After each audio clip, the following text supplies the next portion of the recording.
Many people have asked me to do a short video on how to choose a tent. The tent behind me is called a teepee. The design's 10,000 years old.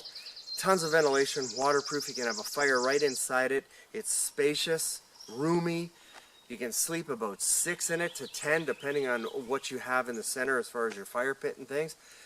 But impractical, okay, for what we do now. Not all tents are designed the same. I'm going to show you some tents that I've set up here at home, just so you can see what the different sort of functionalities are within the tents. This one here is a 4-person tent. This is called the LCAP 4. It's a really good tripping tent if you're going with quite a few people.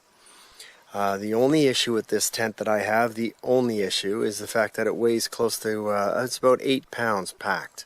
It has 2 windows, one there and one on the other vestibule. It has 2 vestibules. On the other side has the exact same mirror image of this side. 2 doors, so it's got a door going into the tent, and it's a door coming into the tent from the other side. It's a flow-through style tent. It's a really well-made tent. And I've used several other designs very similar to this by other companies, and it's the same thing. They all think these things out really, really well. Again, the fly goes right to the ground. Make sure the fly goes to the ground. A 4-person tent is really, really comfortable for 2. Remember, the size of tent matters. A 2-person tent is, generally speaking, a 1-person tent. You can get 2 people in it, but that's it. 2 people with their sleeping bag and their mattresses. That's it. Your thermarests. That's all you're going to get in. You won't get much else in there. Hence the vestibules. So with a 4-person tent, man, you've got all kinds of room in there. It's beautiful. Now, the neat thing about this tent here is it also has down here, you'll notice a zipper there and over here. Right? You roll that up, you unzip that and roll that up, and you have air coming through the bottom again. This area here is a vent. So the air flows through and up and out the vent. On the other side, it's the mirror image. So when you're going out to purchase a tent, go with 3 thoughts in mind, 3 predominant thoughts, right? What kind of camping are you going to do? Is it going to be car camping?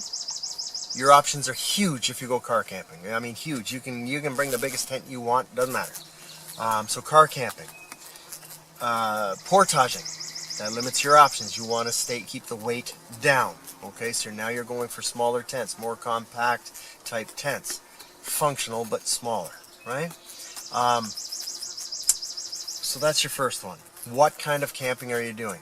Second, what season are you going to be doing this in? If you want to be a 4-season camper, your options get limited really fast and get pricey. This tent that we're sitting in right now, it is, I would say it's, I've used it in 4 seasons, but it's sold as a 3-season tent. You need some really robust poles and things to keep this thing up, okay?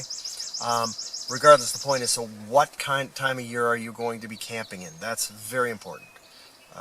If it's summertime, your options are huge. Your third and final question you have to ask is, what is the capacity of the tent that's needed? How many people are going to sleep in the tent? If it's 2 people, I'd recommend getting a 3-person tent. It allows you to bring more gear in it.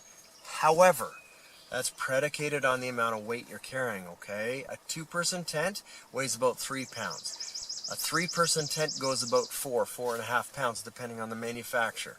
That, believe it or not, that pound and a half, yeah, it adds up.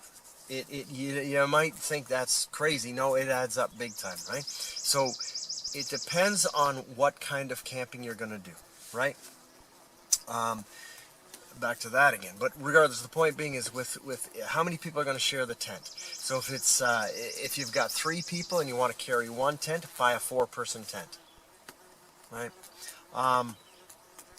And finally, make sure you buy a good quality tent. Don't cheap out. Don't do it. When you're in the bush and you're out there with your tent set up and everything else, and you've pushed in a day or you've pushed in 2 days, whatever it might be, if you're out there and you have a tent failure, you've got trouble, right? Duct tape will only cover so much. You've got trouble. So you want to make sure you buy a good quality tent. The nylon on these tents is a very tight weave nylon, so it's not ripstop. By no means is it ripstop, but this nylon it's pretty tough stuff, but not tough enough to stop a branch from going through it. The cheaper tents, man, you just look at them and they rip. The zippers rip on you, the zippers fail, the poles fail, the floor fails on you, and they leak. These tents, a good quality tent, you're dry and you're comfy.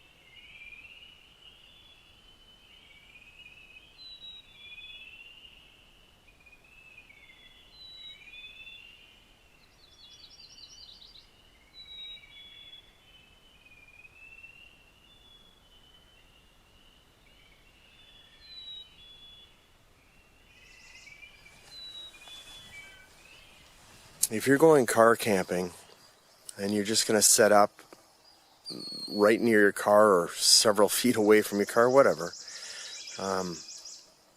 this is the kind of setup you'll want to have. You can carry everything you want with you. All the comforts of home, pretty much. So you've got your, you've got your cook stove, which is a Coleman stove there. You've got your lantern. You got a chair. And most importantly, you got your shelter. Now the shelter is, this tent was made in the 70s. It's got an awning, which is awesome for sitting out when it's raining out. You're not stuck inside the tent.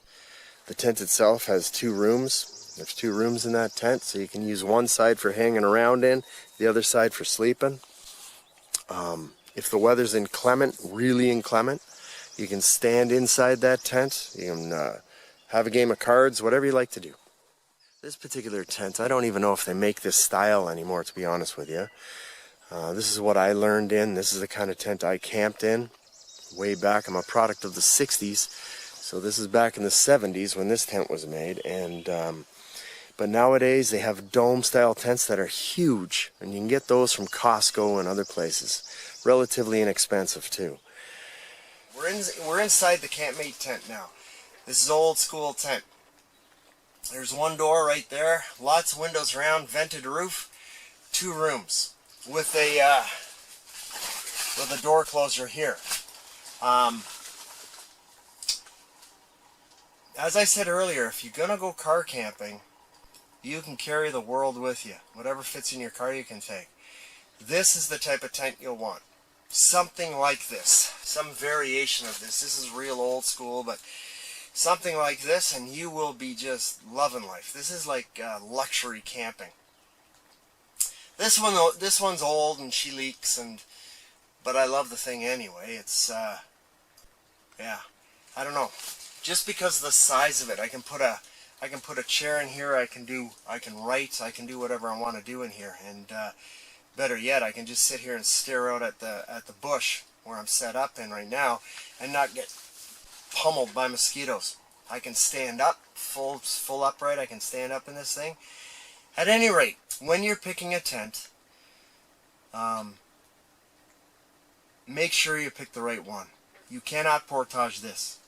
Well, you could, but you'll be sweating buckets and you'll be cursing.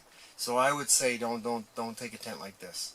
But again, if you're base camping, go crazy, go nuts. Pick a tent like this and you'll love it. I let a bunch of damn mosquitoes in here when I opened up the door, but that's the way it goes.